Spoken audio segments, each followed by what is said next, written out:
ठीक है, आप लगातार बने रहिए। देखिए, इस बीच ओलंपिक ब्रेकिंग, ये बड़ी खबर सामने आई है। विनेश फोगाट ने 5 बार की वर्ल्ड चैंपियन को हराया है। पेरिस ओलंपिक में वर्ल्ड चैंपियन यूई सुसाकी को हराया है विनेश फोगाट ने।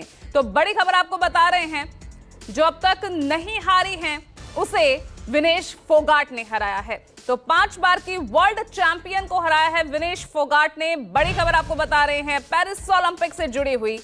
यहां पर भारत के लिए एक बार फिर अच्छी खबर।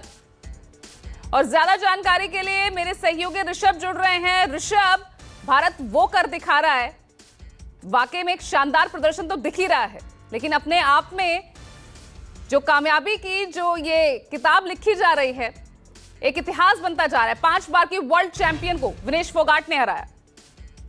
बिल्कुल आपने सही कहा पूजा। अगर भारत की रेसलिंग की होप्स की बात की जाए तो विनेश फोगाट एक बहुत ही स्ट्रांग होप थी, लेकिन जैसा ड्रॉ उनको इस बार पेरिस ओलंपिक्स में मिला है, ये ड्रॉ काफी मुश्किल माना जा रहा था, क्योंकि उनका पहला ही बाउट जो था वो जापान की पिछली बार की 4 बार की वर्ल्ड चैंपियन और लास्ट टोक्यो ओलंपिक्स की गोल्ड मेडलिस्ट के साथ में था, यूई सुसाकी के साथ में था। और ऐसा माना जा रहा था कि इस मैच के अंदर शायद विनेश पार नहीं पा पाएंगे। हमने देखा पूरे मैच के दौरान पूरी तरह से वो हावी नहीं हो पाई। आखिरी के 5 सेकंड तक भी विनेश सिर्फ बराबर ही कर पाई थी, और टेक्निकलिटीज में ऐसा लग रहा था कि मैच जो है वो विनेश के अगेंस्ट जा सकता है। लेकिन लास्ट के 5 मिनट में 5 सेकंड में जिस तरह का विनेश ने दाव चला और सुसाकी को हराया, उससे कहीं ना कहीं भारत की जो रेसलिंग के अंदर मेडल की होप्स हैं वो बहुत स्ट्रांग हो चुकी है। क्योंकि यहाँ से आप मान के चले कि उन्होंने क्वालिफाइंग राउंड में सबसे बड़ी चुनौती को खत्म कर दिया है, और अब यहाँ पर उनके लिए आगे के मुकाबले और भी ज्यादा कंपैरेटिवली आसान हो जाएंगे। एक और मैं बात बता दूं कि जिस तरह से पिछले 1 से 1.5 साल में भारत में रेसलिंग के हालात गए हैं, जिस तरह से रेसलिंग फेडरेशन के अंदर कुछ पॉलिटिक्स हुई, विनेश को लेकर भी काफी ज्यादा विवाद रहे कि विनेश फोगाट पॉलिटिक्स कर रही हैं, रेसलिंग पर फोकस नहीं कर रही, उससे कहीं ना कहीं इनमें डिप्रेशन सा हो गया था। इन्होंने कई इंटरव्यूज के अंदर इस बात में कहा था कि वो रेसलिंग छोड़ देना चाहती है, लेकिन फिर भी दूसरे रेसलर्स के मोटिवेशन के बाद में, उनके इंटरवेंशन के बाद में उन्होंने रेसलिंग को आगे जारी रखने का फैसला किया, ओलंपिक्स के लिए क्वालिफाई किया। और जिस तरह से ओलंपिक्स में उन्होंने एक शानदार शुरुआत की है, 5 बार की वर्ल्ड चैंपियन को हराया है, जापानीज पिछले ओलंपिक की गोल्ड मेडलिस्ट को हराया है, इससे कह सकते हैं कि जो रेसलिंग के अंदर भारत का इतिहास रहा है उसमें एक बार फिर भारत मेडल की उम्मीद जरूर कर सकता है, और इस बार ये मेडल विनेश जरूर ला सकती है। बिल्कुल, इन उम्मीदों को और पुख्ता यहाँ पर किया है विनेश फोगाट ने। और वाकई जिस तरह आपने जिक्र किया, जिस पॉलिटिक्स का वो शिकार हुई हैं, डिप्रेशन तक में चली गई। 2020 का ओलंपिक भी हमें याद है, टोक्यो ओलंपिक, जब उन्हें बैन कर दिया गया था। उसके बाद इन मुश्किलों, इस संघर्ष से निकलकर इस शानदार प्रदर्शन को देना भी कहीं ना कहीं एक करारा जवाब होगा विनेश का, जो तमाम सवाल उन पर खड़े किए जा रहे थे।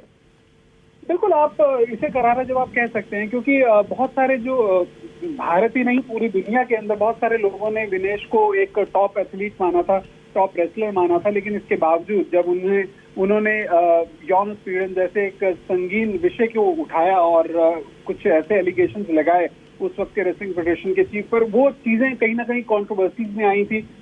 लोगों ने यही कहा था कि ये पॉलिटिक्स कर रही है, रेसलिंग पर इनका फोकस नहीं रहा और सिर्फ लाइमलाइट में रहना चाहती हैं। ऐसे में अपने उन क्रिटिक्स को जो कि विनेश की गेम पर क्वेश्चन उठा रहे थे, उन्हें अपने खेल से यहाँ पर विनेश ने जवाब दिया है। मैं ये तो नहीं कहना चाहता कि विनेश ने मेडल जीत लिया है, लेकिन इसे मेडल से कम भी नहीं कहा जा सकता, क्योंकि यहाँ पर इतना बड़ा बाउट जीतना, जापान की पिछली गोल्ड मेडलिस्ट 4 बार की वर्ल्ड चैंपियन के खिलाफ, ये अपने आप में एक बहुत बड़ा मेडल है, एक बहुत बड़ी अचीवमेंट है। यहाँ से हम सिर्फ उम्मीद कर सकते हैं कि जैसा मैच इस बार विनेश ने खेला है, अगर आगे भी ऐसा ही प्रदर्शन जारी रखती हैं तो यकीनन रेसलिंग में भारत को मेडल जरूर दिला पाएंगी विनेश इस बार। बिल्कुल, अपने आप में बहुत बड़ी उपलब्धि है, क्योंकि और इसीलिए हम कह रहे हैं ऋषभ, जिसे कोई नहीं हरा सका उसे विनेश ने हराया है अपने। क्योंकि सुसाकी का जो मैं अंतर्राष्ट्रीय करियर देख रही हूं, अब तक उन्होंने हार का सामना नहीं किया है, लेकिन वाकई में विनेश के लिए अपने आप में ही बहुत बड़ी उपलब्धि है। आगे मेडल चेज वो कर पाती हैं या नहीं कर पाती, वो बात की बात है, लेकिन यहाँ पर सुसाकी को हराना ही अपने आप में ही एक मेडल जीतने जैसा है। बिल्कुल, आप मैं यहाँ पर एक और बात बताना चाहूंगा विनेश से जुड़ी हुई। विनेश आमतौर पर 53 किलो कैटेगरी में रेसलिंग किया करती थी, लेकिन क्योंकि इस पिछले, जैसा मैंने बताया, कंट्रोवर्सीज के चलते विनेश सही तरह से कॉम्पीट नहीं कर पाई। वर्ल्ड चैंपियनशिप में ओलंपिक्स का कोटा मिलना था, विनेश वर्ल्ड चैंपियनशिप में पार्टिसिपेट नहीं कर पाई। उस दौरान उन्हें इस पार्टिसिपेशन के नहीं कर पाने के चलते ओलंपिक का कोटा नहीं मिल पाया। बहरहाल उन्होंने डिसाइड किया कि वो गिव अप नहीं करेंगी। उन्होंने अपना वजन कम करने का फैसला किया। 53 किलो कैटेगरी छोड़कर, जो कि उनकी एक तरह से एक्सपर्टीज कैटेगरी थी, उस कैटेगरी को छोड़ के उन्होंने अपने आप को 50 केजी कैटेगरी में लेकर आई। अपने वेट को कम किया। करीब 4 किलो वजन कम करने के बाद में उन्होंने दोबारा से उसमें कंपटीशन में पार्टिसिपेट किया और वहां पर अपना कोटा जीता। तो ये भी एक तरह से एक अचीवमेंट थी, एक संघर्ष था। उस संघर्ष के बाद में ओलंपिक्स जाना और अपने पहले मैच में एक सबसे बड़े हर्डल, सबसे बड़े बैरियर को दूर करना, ये विनेश की जो एक फाइटिंग स्पिरिट है उसको दिखाता है, भारत की उम्मीदों को जगाता है। वैसे मैं तो ये कहूंगा कि अभी विनेश ने जरूर उम्मीदें दे दी हैं। आज ही विनेश का मेडल पूरा राउंड हो जाएगा। इसके बाद में विनेश जो क्वालिफिकेशन से बाकी के अपने राउंड्स खेलेंगे। लेकिन अब से कुछ ही देर में नीरज चोपड़ा का भी इवेंट शुरू होने वाला है, जो कि आज भारत की जैवलिन इवेंट के अंदर सबसे बड़ी उम्मीद है। और विनेश के साथ साथ हम उम्मीद करते हैं कि नीरज चोपड़ा भी जरूर शानदार प्रदर्शन करेंगे, जैवलिन थ्रो इवेंट में क्वालिफाई करेंगे फाइनल्स के लिए। और यही उम्मीद करते हैं कि भारत के लिए जो टोक्यो ओलंपिक्स के अंदर 7 मेडल्स आए थे, इस बार वो टैली 7 से ज्यादा आने में जरूर कामयाब रहेगी। बिल्कुल, तो गोल्डन बॉय से तो एक तरफ उम्मीद है ही, लेकिन क्योंकि हम लगातार विनेश की बात कर रहे हैं और आप कह रहे हैं कि पहली बार 50 किलोग्राम के इस मैच में, क्योंकि इससे पहले वो 53 किलोग्राम के ही मैच में रही हैं, लेकिन 5 बार की इस वर्ल्ड चैंपियन को हराकर एक मैच के लिए भी, क्योंकि क्वार्टर फाइनल के लिए भी एक बड़ा उलटफेर कहा जाए ऋषभ। देखिए, इसे उलटफेर कह सकते हैं, क्योंकि किसी ने भी ऐसा नहीं समझा था कि जो सुसाकी हैं, यूई सुसाकी, वो अपने पहले ही मैच के अंदर बाहर आ जाएंगी, बाहर हो जाएंगी ओलंपिक से। उन्हें एक बहुत ही स्ट्रांग कंटेंडर माना जा रहा था। लेकिन विनेश ने अपने गेम से, अपनी टेक्निक से और सबसे ज्यादा मैं कहूंगा कि अपनी विल पावर से, क्योंकि मैच के आखिरी 10 सेकंड तक ऐसा नहीं लग रहा था कि विनेश जीत सकती है। लेकिन जैसे दंगल फिल्म में हमने देखा था कि 5 सेकंड में आखिरी में दाव पलट दिया गया और तब वहां पर जो है मैच जीता गया। तो वैसा ही कुछ यहाँ पर आज देखने को मिला। और सीधी सी बात है कि जिस तरह से ओलंपिक्स के अंदर भारत ने ये प्रदर्शन दिखाया है, दूसरे रेसलर्स के लिए भी यहाँ पर कहीं ना कहीं एक उम्मीद बढ़ेगी। वैसे भारत के रेसलिंग खेल में ही इस बार पेरिस ओलंपिक्स के अंदर अंशु मलिक से भी उम्मीदें हैं, अमन सहरावत से भी उम्मीदें हैं। ये दोनों 57 किलो कैटेगरी में पार्टिसिपेट करेंगे। अंशु वुमेन्स के इवेंट के अंदर भी मेडल। ठीक है, और विनेश भी अब आगे जो है बाकी जो खिलाड़ी हैं उनके लिए एक बड़ा यहाँ पर चुनौती बनती नजर आ रही है, क्योंकि जो अब तक नहीं हारी है उसे विनेश फोगाट ने हराया। ये लगातार हम कह रहे हैं, तो विनेश फोगाट ने वाकई में कमाल कर दिखाया। 50 किलो की क्वार्टर फाइनल में पहुंच गई है विनेश फोगाट। और मेरे साथ न्यूज रूम से मेरे सहयोगी राहुल कादियान भी जुड़ रहे हैं। राहुल, विनेश फोगाट का ये कमाल, डिफेंडिंग चैंपियन को हराकर पहुंची है क्वार्टर फाइनल में, तो आधी जीत तो हासिल कर ली है, अब बाकी की जीत किस तरह से देख रहे हैं आप? बिल्कुल, देखिए, विनेश फोगाट हमेशा ही ओलंपिक में भारत की तरफ से मेडल की दावेदार मानी जाती हैं और पहला मुकाबला जिस खिलाड़ी के साथ उनका था वो डिफेंडिंग चैंपियन है ओलंपिक में, 5 बार की वर्ल्ड चैंपियन है और उनसे मुकाबला बहुत मुश्किल था। इसलिए शुरुआत के जो कह सकते हैं कि 5 मिनट 50 सेकंड जो थे वो विनेश फोगाट ने बड़ा संभल कर खेला और लग रहा था ऐसा कि विनेश फोगाट की ये स्ट्रेटजी थी कि वो बड़ा संभल कर खेलेंगे और आखिर के कुछ सेकंड। राहुल, मैं वापस लौट रही हूँ। विनेश फोगाट की बहन संगीता फोगाट हमारे साथ फोन लाइन पर जुड़ गई हैं। संगीता जी, सबसे पहले तो बहुत बहुत बधाई, कमाल कर दिया आज विनेश ने। जी जी, थैंक यू, बहुत बहुत धन्यवाद। और मतलब खुशी इतनी हो रही है क्योंकि जो 3-4 बार की वर्ल्ड चैंपियन है यूजी सुसाकी, आज तक इंटरनेशनल लेवल पर उन्होंने कोई बाउट हारी नहीं है और वो बाउट विनेश फोगाट ने उसको आज हराया है, वो भी ओलंपिक इतने बड़े स्तर पे। तो मतलब शब्द नहीं है कहने के लिए। और अभी भी ये मतलब हम वेट कर रहे हैं उस मेडल का जो अब आज तक इंडिया में रेसलिंग में आया नहीं है, गोल्ड। तो आज हमें पूरी उम्मीद है कि विनेश गोल्ड लेके ही घर वापस ही आए।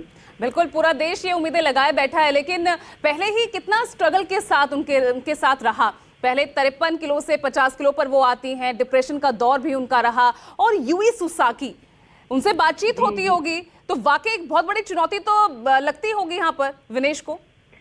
बिल्कुल, क्योंकि लास्ट ईयर मैं और विनेश दोनों हंगरी में ट्रेनिंग कर रहे थे, वहाँ पे यूजी सुसाकी भी थी, लेकिन विनेश को इंजरी थी उस टाइम पे, वो उसके साथ ट्रेनिंग नहीं कर पाई। इसको इस बात का अफसोस था। और विनेश बोलती थी अगर मेरे को इंजरी नहीं होती तो मेरे को इसके साथ ट्रेनिंग करना था, लेकिन देखिए भगवान ने कैसा मौका दिया, पहली बाउट ही विनेश की सुसाकी के साथ लड़ने का मौका मिला है, उसमें उसने विजय हासिल की है।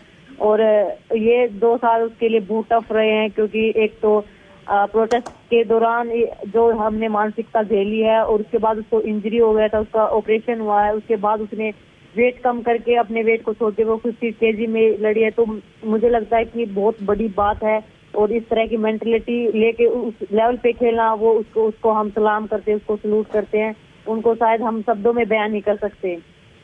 बिल्कुल, बहुत बहुत बड़ी ये जीत लगती है। और जब 5 बार की वर्ल्ड चैंपियन को हराकर आगे बढ़ रही हैं, क्या लग रहा है आगे कितनी बड़ी चुनौती बनेगी दूसरे खिलाड़ियों के लिए, क्योंकि क्वार्टर फाइनल में जगह बना ली है विनेश ने? देखिए बिल्कुल, क्योंकि शुरुआत उसने इतनी अच्छी की है, मतलब इतने अच्छे खिलाड़ी को उसने हराया है, तो मुझे लगता है कि ये राह बनता रहेगा और हम गोल्ड तक पहुंच ही जाएंगे। तो इस मैच से पहले यूई सुसाकी के इस मैच में भिड़ने से पहले बातचीत हुई थी विनेश से? सर हमारी कल शाम को बात हुई थी विनेश को, क्योंकि वो वेट बहुत कट कर रही है, क्योंकि उसका नॉर्मली वेट 59 और 60 रहता था, वहां से उन्होंने 10 किलो वेट लूज करके वो पहली बार 50 kg में खेल रही है। तो हमने उनसे यही कहा कि आपको बस हौसला बनाए रखना है। ठीक है संगीता जी, बहुत बहुत शुक्रिया, बहुत बहुत शुक्रिया। और देखिए इसी बीच एक और बड़ी खबर सामने आ रही है, ओलंपिक में नीरज चोपड़ा का भी शानदार प्रदर्शन। बड़ी खबर आपको बता रहे हैं, बैक टू बैक ओलंपिक में भारत के लिए देखिए अच्छी खबर सामने आ रही है, शानदार प्रदर्शन यहाँ पर नीरज चोपड़ा का। आपको बता दें कि पहला ही थ्रो 89 मीटर से ज्यादा का फेंका है यहां नीरज चोपड़ा ने। अब फाइनल के लिए नीरज चोपड़ा ने क्वालिफाई कर लिया है। एक और बड़ी अच्छी खबर इसे भारत के लिए कही जा सकती है, तो आज का दिन अच्छा ही साबित हो और यहां मेडलों की झड़ी लगे, क्योंकि नीरज चोपड़ा भी क्वालिफाई कर गए हैं। पहला ही थ्रो उनका 89 मीटर का रहा है, तो क्वालिफाई फाइनल के लिए कर चुके हैं नीरज चोपड़ा। यहां पर एक और अच्छी खबर, इससे पहले विनेश फोगाट जो कि क्वार्टर फाइनल में पहुंच गई है, और अब नीरज चोपड़ा गोल्डन बॉय। राहुल कादियान लगातार हमारे साथ बने हुए हैं। राहुल, हम लगातार जिक्र करते हैं विनेश की, और देखिए बैक टू बैक यहाँ नीरज चोपड़ा का भी शानदार प्रदर्शन। बिल्कुल, देखिए लगातार खुशियां आ रही है भारतीय फैंस के लिए, क्योंकि पेरिस में जिस तरीके से पहले विनेश फोगाट ने शानदार जीत दर्ज की, और उसके बाद नीरज चोपड़ा ने, जो कि मस्ट अवेटेड मैच था भारतीय फैंस के लिए, क्योंकि पिछली बार के गोल्डन बॉय हैं और इस बार उम्मीद है कि एक बार फिर भारत के लिए गोल्ड जीतेंगे। और उसका पहला ही थ्रो उन्होंने अपने करियर का ओलंपिक में अब तक का बेस्ट थ्रो किया है। तो अंदाज़ा लगाइए किस तरह की तैयारी के साथ आए हैं, किस तरह की तैयारियां उन्होंने पिछले 4 सालों में की है। हमने देखा लगातार डायमंड लीग में उन्होंने शानदार प्रदर्शन किया और फाइनल के लिए तैयारियां की ओलंपिक के लिए, क्योंकि उन्होंने कभी भी ओलंपिक की तैयारियों से समझौता नहीं किया।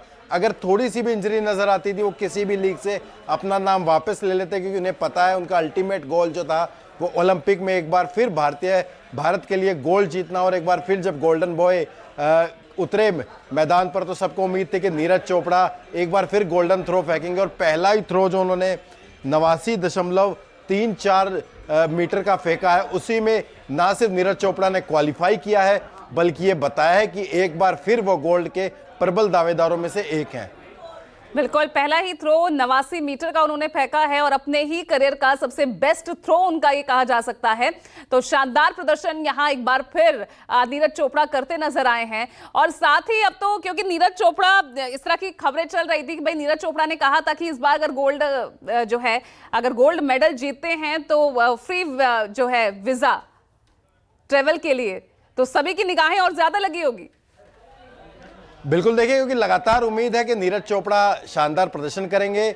सबको उम्मीद थी कि भारतीय टीम के लिए एक बार फिर गोल्ड मेडल वो जीतेंगे भारत के लिए ओलंपिक में, क्योंकि पिछली बार का ओलंपिक सबको याद होगा कि जब बहुत ज़्यादा निराशा हाथ लग रही थी उसमें कि नीरज चोपड़ा का वो गोल्ड मेडल एक नई उम्मीद बनकर उभरा था। और उसके बाद हमने देखा था किस तरह का जश्न सेलिब्रेशन पूरे भारत में, हिंदुस्तान में नजर आया था। और एक बार फिर जब वो पेरिस ओलंपिक में उतरे मैदान पर और पहला ही थ्रो में उन्होंने जब फाइनल के लिए क्वालिफाई किया, तो एक बार फिर ये उम्मीद बताने और दिखाने के लिए काफ़ी है कि एक बार फिर भारत के लिए उम्मीद है, भारत के लिए उम्मीद की किरण है कि नीरज चोपड़ा एक बार फिर गोल्ड मेडल जीतेंगे और भारत को एक बार फिर लगातार दूसरे ओलंपिक में गोल्ड मेडल दिलाने वाले पहले अकेले भारतीय बनेंगे।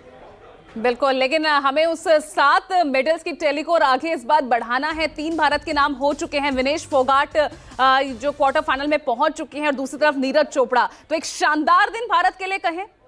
बिल्कुल शानदार दिन है। पहले देखिए विनेश फोगाट ने वर्ल्ड चैंपियन को हराया, जो कि अभी तक इंटरनेशनल बाउट की बात करें तो एक भी मुकाबला वो नहीं हारी थी, उनको विनेश फोगाट ने हराया, क्वार्टर फाइनल के लिए क्वालिफाई किया। और अब तक आप देखिए जिस तरह की संगीता फोगाट बात कर रही थी, विनेश फोगाट की बहन अभी थोड़ी देर पहले बोल रही थी कि किसी भी भारतीय रेसलर ने अभी तक ओलंपिक में गोल्ड मेडल नहीं जीता है। तो अब उम्मीद विनेश फोगाट से है कि जब उन्होंने इतना टफ मुकाबला जीता है तो वो भारत के लिए रेसलिंग में भी गोल्ड लेकर आएंगे। उसके बाद नीरज चोपड़ा की तरफ से शानदार जो है थ्रो देखने को मिला और उन्होंने पहले ही थ्रो में फाइनल के लिए क्वालिफाई कर लिया। वो अगर चाहें तो रेस्ट ले सकते हैं, बाकी किसी भी थ्रो को फेंकने से जो है इनकार कर सकते हैं, क्योंकि वो ऑटोमेटिकली क्वालिफाई कर चुके हैं फाइनल के लिए। इसके अलावा बात करें तो आज भारतीय टीम का हॉकी में मुकाबला है सेमीफाइनल में, और अगर आज भारतीय टीम जीतती है तो वो फाइनल में पहुंच जाएगी और फिर फाइनल में भारत को गोल्ड और सिल्वर में से एक मेडल पक्का हो जाएगा। लेकिन अगर भारतीय टीम को अगर हार का सामना करना पड़ता तो उन्हें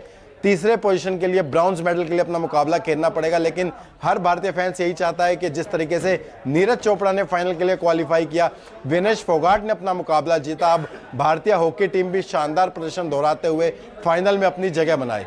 बिल्कुल, यहाँ विनेश फोगाट रेसलिंग के लिए भारत का दिन अच्छा रहा। क्वार्टर फाइनल में विनेश फोगाट पहुंच गई है। नीरज चोपड़ा का पहला ही थ्रो फाइनल के लिए वो क्वालिफाई कर चुके हैं। अब हॉकी टीम से पूरी उम्मीदें यहाँ पर बंधी हुई है, लेकिन यहाँ पर कितनी उम्मीद हॉकी टीम से बांधी जाए, ये बताइए, भारतीय हॉकी टीम से। बिल्कुल देखिए, अभी तक भारतीय टीम ने जो प्रदर्शन किया है, हॉकी टीम ने शानदार लाजवाब प्रदर्शन किया है। ग्रेट ब्रिटेन के खिलाफ पिछला जो क्वार्टर फाइनल मुकाबला था, क्या शानदार तरीके से भारतीय टीम ने जीता था। खासकर जो श्रीजेश जो गोलकीपर है भारतीय टीम के, एक वॉल की तरह दीवार बनकर खड़े हुए और जो उन्होंने पेनल्टी